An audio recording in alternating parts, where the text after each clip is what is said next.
हमारे यहाँ किसान गलती क्या करते हैं पता है? एक ही टाइप का फसल बोएगा, धान या गेहूं, कभी आगे नहीं जा पाएंगे ये सब, बस पेट पूजा हो पाएगा। इतना मेहनत है धान गेहूं में, रो रहा है लोग किसान लोग इस बार धान के लिए। तो किसान को दो चीजों पे ध्यान देना चाहिए।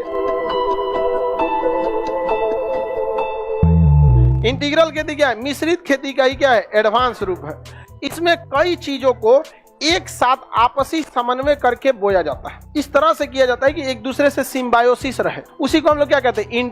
इंटीग्रल खेती के नाम से जानते हैं। इंटीग्रल खेती जैसे कोई किसी का जैसे मान के चलिए खेत है, तो इस साइड में अगर वो एक तालाब बना देता है, ये तालाब यहाँ पर, और यहाँ पे एक अलग से तालाब रख दिया यहाँ पर, तो तालाब अगर रखते हैं तो इसमें मान के चलिए आपको क्या कर सकते हैं? फिश। अब तालाब में समस्या समझिए, मछली के लिए समस्या क्या है? इस मछली को चाहिए बहुत हाई मात्रा में नाइट्रोजन, क्योंकि नाइट्रोजन मछलियां खाएंगी तो उससे क्या बना लेती हैं? प्रोटीन। इसलिए कहा जाता है मछली में बहुत प्रोटीन होता है और दूध में भी प्रोटीन होता है। दोनों ज्यादा खा लेंगे, इतना हाई प्रोटीन कर देगा कि आपका शरीर को नुकसान कर देगा। जैसे आपके घर में वोल्टेज चाहिए पंखा के लिए, हाई वोल्टेज देंगे तो उड़ जाएगा। इसलिए देखते हैं मछली दूध नहीं खाने कहते हैं लोग, एक साथ नहीं खाया जाता है यहाँ पर। तो प्रोटीन बहुत जरूरी है। तो बताइए इसको कहाँ से लाएंगे? यहाँ पे इसको क्या चाहिए होगा आपको? मछली को क्या चाहिए? प्रोटीन। तो मछली के साथ साथ क्या होना चाहिए यहाँ पे? डक समझते हैं? बत्तख, डक, दोनों एक दूसरे के लिए क्या है? सिम्बायोसिस है। डक अगर इसमें उतर जाएगा, मछली की साइज जब बड़ी हो जाती है तभी डक को छोड़ना चाहिए, ना तो कुल बतखवा खा जाएगा सो उसको। मछली अगर बड़ी हो जाएगी तो बत्तख नहीं खा पाता है। अब छोटा है तो नहीं। बत्तख का जो बीट होता है, इसका वेस्ट प्रोडक्ट, उसमें नाइट्रोजन बहुत ज्यादा मात्रा में होता है, उसको कौन खा जाएगा? मछली। अब मछली का जो बीट होता है या जो मछली को गंदगी फैलाने वाले कीड़े होते हैं, उसको कौन खा जाएगा? बत्तख। इन दोनों में क्या हो गया? सिम्बायोसिस हो गया, एकदम दोनों आपस में क्या हो जाते हैं? सब सिमिलर हो जाएंगे सब। मछली भी आपका प्रोटीन का अच्छा सो, इससे किसान को फायदा क्या होगा? मछली का प्रोडक्शन डेली नहीं हो सकता, 6 महीने पे एक बार, 3 महीने पे एक बार निकलेगा, तो एक बार का लंबा प्रोडक्शन है। तो किसान को दो चीजों पे ध्यान देना चाहिए। पहला कि एक रेगुलर खर्चा कैसे निकालना है और बड़े काम को कैसे करना है। तो बड़े काम को मछली बेच के कर सकता है अच्छा खासा, अगर एक बार में पैसा निकल गया। और बत्तख डेली अंडा देता है, तो बत्तख या मुर्गी पालन इससे कर सकते हैं, हैन भी कर सकते हैं। बत्तख का अंडा का यहाँ पे डिमांड बहुत महंगा बिकता है, मुर्गी से महंगा बिकता है। मुर्गी का अंडा नुकसान करता है, बत्तख का नहीं, कोलेस्ट्रॉल नहीं होता उसमें। लेकिन अपने अपने जगह पे जो चीज एक बार सेट कर गया ना, अब हम लोग यहाँ किसी को बत्तख का अंडा पहले दिमाग में आते बतखवा का फिगर बनने लगता है, पैक पैक क्या ये मत गए। अरे बत्तख अगर कोई बता दिया खाने से पहले बत्तख का, तो थोड़ा अजीब सा लगता है। लेकिन अगर वही नॉर्थ ईस्ट में जाइएगा तो वहाँ बत्तख के अंडे का डिमांड क्या है? ज्यादा। अब इन दोनों में से कोई एक हो सकता है, तो ये क्या हो गया? इंटीग्रल हो गया। लेकिन मछली के साथ समस्या क्या है? कोनो ससुरा आके जहर डाल दिया, सारा काम खत्म हो गया। समझ में आ गया कि नहीं आ गया? तो इसके लिए आपको साइड में केला बो देना है। अब ये बताइए यहाँ केला उग जाएगा कि नहीं? सबसे इजीली उगेगा। तो ये इंटीग्रल खेती कहलाता है। साइड में केला बोएंगे तो केला को पानी की बहुत जरूरत है, और तालाब में क्या रहेगा? पानी रहेगा। तालाब में क्या रहता है? पानी रहता है। केला की खासियत होती है बहुत जल्दी सोखता है। जहां कहीं आपको पता चल गया कि मछली में क्या है? जहर घुला है, फटाफट केला का पेड़ काट के इसमें क्या कर दीजिए? फेंक दीजिए, तुरंत सोख लेगा सारा जहर। तुरंत सारा जहर क्या कर लेगा? सोख लेगा। और साइड में आपको हमेशा एक खाली छोटा सा तालाब रखना है कि जब भी कभी हो तो जाल लगा के और पलट लेना है इसमें। यहाँ पर समझे क्या? तो आईएसआर जो बताती है उसमें थोड़ा सा कैपिटल ज्यादा है, पैसा क्या लगेगा? ज्यादा। लेकिन अगर आपके पास प्रॉपर तालाब का नक्शा है, प्रॉपर डक फार्मिंग का नक्शा है, पूरा आपको पता है कि किस नस्ल की डक आप मतलब कल्चर कीजिएगा, उसमें कौन कौन सी बीमारियां होती हैं, तो उसका पूरा एक रिपोर्ट बनता है। जैसे लिस्ट बनती है ना, जैसे आप कैसे इतिहास लिखते हैं, बाबर के बारे में पढ़ते हैं, तो पूरा उसका जन्म कब हुआ, कौन युद्ध लड़ा, कब कैसे किया। वैसे ही जब आप नाबार्ड से लोन लेने जाते हैं ना, तो नाबार्ड कहता है कि हम हर उस इंसान को लोन दे सकते हैं जो जानता है। तो आप उसको बताना पड़ेगा कि हम इस नस्ल की मुर्गी को रखेंगे, कितने दिन में कितने साइज की हो जाती है, कौन कौन बीमारियां आती हैं, कौन सा चीज ज्यादा देना पड़ता है, अंडे का साइज क्या होता है, पूरा जब जानकारी हो जाएगा, बस नाबार्ड को ये पता चल जाए कि हाँ भाई ये बंदा जो है ना जानता है, पैसा नहीं डुबाएगा, आपको लोन क्या कर देगा? फाइनल कर देता। और थोड़ा खिलाना उलाना तो हिंदुस्तान में है तो पढ़बे करता है। समझ में आ गया कि नहीं आ गया? तो ये हो गया बैलेंस्ड, ये इसे हम लोग खाली रखते हैं ताकि इसको पलट सके। तो ये क्या कहलाता है? इंटीग्रल खेती। कौन सी खेती? इंटीग्रल। अब किसी किसान के पास ज्यादा जमीन है तो ये केवल इतना काम तो करेगा नहीं।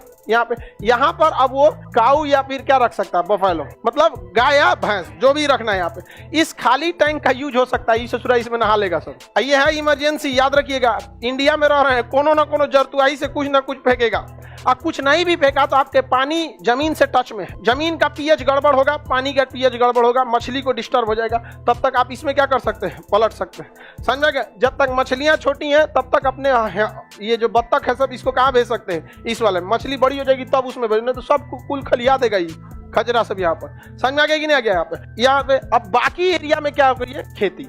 बाकी एरिया में क्या कर सकते हैं, खेती। अब उसमें भी खेती में यहाँ पे, तो इससे क्या होता है, किसान को इस खेत से और मछली बेचकर उसको एक बार में अच्छा मुनाफा होगा, और बाकी रेगुलर इनकम के लिए इसका दूध बेच सकता है, इसके अंडे बेच सकते हैं यहाँ पर, और बाकी इन लोग का इस एरिया में अपना वर्मी कल्चर अभी बड़ा है ना, गाय का जो गोबर निकलेगा, इस अच्छा वर्मी बनाने के लिए इसमें मुर्गी या बत्तख का क्या चाहिए, बीट चाहिए, उसका छोटे मात्रा के गोबर को क्या कहते हैं, बीट कर, तो यहाँ से आपको अवेलेबल हो जाएगा, ये यहाँ से अवेलेबल हो जाएगा। तो हमेशा आईसार हो गया या जो भी हो गया, वो किसानों की स्थिति को सुधारना चाहता है, बट किसान अपना पुराना स्थिति को छोड़ने के लिए तैयार नहीं है। उसके सामने दो समस्या, एक उसके पास एजुकेशन का अभाव, दूसरा उसके जगह कैपिटल का अभाव। समझ में गए? एक जगह खेत होना भी चाहिए, और ये भी बहुत समस्या है। समझ में गया कि नहीं? क्या खास करके बाबू बिहार की समस्या, यहाँ चकबंदी है नहीं, किसी का 2 बीघा यहाँ है तो 1 कट्ठा वहाँ है, 3 कट्ठा यहाँ। समझ में आया कि नहीं? तो अगर एक पास रहेगा तो इससे हो सकता है, लेकिन हमारे यहाँ किसान गलती क्या करते हैं पता है? सबसे बड़ा गलती क्या करते हैं हम लोग? क्या एक ही टाइप का फसल बोएगा, धान या गेहूं, कभी आगे नहीं जा पाएंगे ये सब, बस पेट पूजा हो पाएगा, मतलब पेट घर द्वार चल जाए। धान गेहूं में इतना मेहनत है, धान गेहूं में, और जब काटने जाइएगा तो रेट गिर जाएगा, और या तो फिर बीमारी लग जाएगी काटने के टाइम पे। अभी धान का आप लोग जो किसान होंगे, लोग रो रहा है, लोग किसान लोग इस बार धान के लिए नहीं, बहुत दिक्कत हो जाएगा किसान के लिए यहाँ पर। तो इतनी समझ में आ रहा है कि नहीं आ रहा है? किसी को कोई दिक्कत है यहाँ तक में? आपके पास बस अवेलेबल रहना चाहिए। और पता है ये जो खेत है, अब एक बात बताइए, एक समस्या, रिसर्च में जब भी करिएगा आईसीआर के पास तो पूरा प्लान है उसके पास। ये जो बेड बनाएंगे आप किस चीज के लिए? खाद के लिए। तो खाद जो है आपका पर डे यहाँ से प्रोड्यूस हो रहा है, तो आपको 3-4 बेड बनाना पड़ेगा, आज इसमें, अगले महीने इसमें।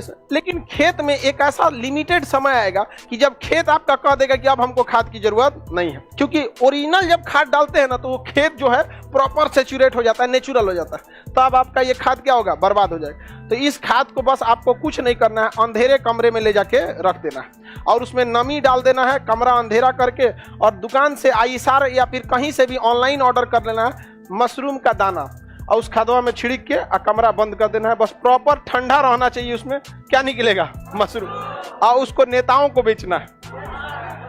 समझ में आ गया कि नहीं आ गया? कहना है कि मशरूम, हमने मशरूम उत्पादित कर दिया यहाँ पर। समझ में आ रहा है कि नहीं आ रहा है? तो इसे हम लोग कहते हैं इंटीग्रल खेती। हर खेती एक दूसरे से क्या होना चाहिए? जुड़ा होना चाहिए। इंटीग्रल खेती होना चाहिए, हर खेती एक दूसरे से क्या होना चाहिए? जुड़ा होना चाहिए। यहाँ पर एक आदमी थे, उनका फूल का ना मतलब वो था, खेती था। आप बनारस वगैरह साइड में जाएंगे तो फूल की खेती होती, बहुत बेहतरीन था। एक बार उनका फूल की खेती थोड़ी सी डिस्टर्ब हो गई थी यहाँ पर, लेकिन बहुत बड़ा बगीचा था, उनको समझे में नहीं आ रहा था, बहुत घाटा लग गया उनको। तो हमसे एक बार उनकी ऐसी चर्चा हो रही थी, तो सर कहें कि फूल में बड़ा फायदा है खान साहब, लेकिन अनिश्चितता इस बात का है ना कि अगर नहीं हुआ तो बहुत लॉस लग जाता है। अब फूल के लिए सबसे बड़ा चाहिए, जानते हैं क्या चाहिए? मधुमक्खी। फूल के लिए क्या चाहिए? मधुमक्खी। तो उनको साइड में एक जगह बोल दिए, साइड में तो मधुमक्खी वाला पाल दीजिए वहां पे, तो एपी कल्चर आता है, साइड में पाल दीजिए, बाकी मधुमक्खी खुश, उसको क्या मिल गया? फूल।